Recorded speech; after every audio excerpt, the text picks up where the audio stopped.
Big boss Malayalam season 7 അങ്ങനെ അവസാനം ലാലേട്ടൻ ഷാനവാസിനോട് രൂക്ഷമായി സംസാരിക്കാൻ തുടങ്ങി.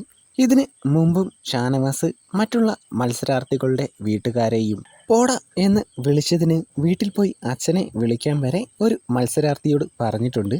അന്ന് ലാലേട്ടൻ ഈ സംസാര രീതി മാറ്റണം എന്ന് മാത്രമേ പറഞ്ഞിട്ടുള്ളൂ, അല്ലാതെ കാര്യമായ ശിക്ഷകൾ ഒന്നും കൊടുത്തിട്ടില്ല. അതുകൊണ്ട് തന്നെ ഷാനവാസ് ഈ രീതി തുടർന്നുകൊണ്ടിരുന്നു. മറ്റ് മത്സരാർത്ഥികളുടെ എല്ലാവരുടെയും വീട്ടുകാരെ ഷാനവാസ് വിളിച്ചിട്ടുണ്ട്. ഇനി ലാലേട്ടൻ്റെ വീട്ടുകാരെ മാത്രമേ വിളിക്കാനുള്ളൂ. എന്നെ വിളിച്ചത് കൊണ്ടാണ് ഞാനും വിളിച്ചതെന്നാണ് ഷാനവാസ് പറയുന്നത്.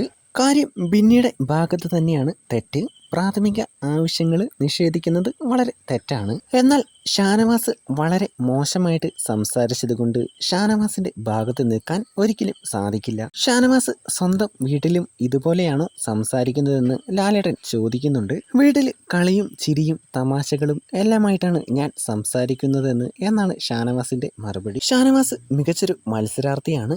മോശം വാക്കുകൾ ഉപയോഗിക്കരുതെന്ന് ലാലേട്ടൻ ഒരു മുന്നറിയിപ്പ് കൊടുക്കുന്നു.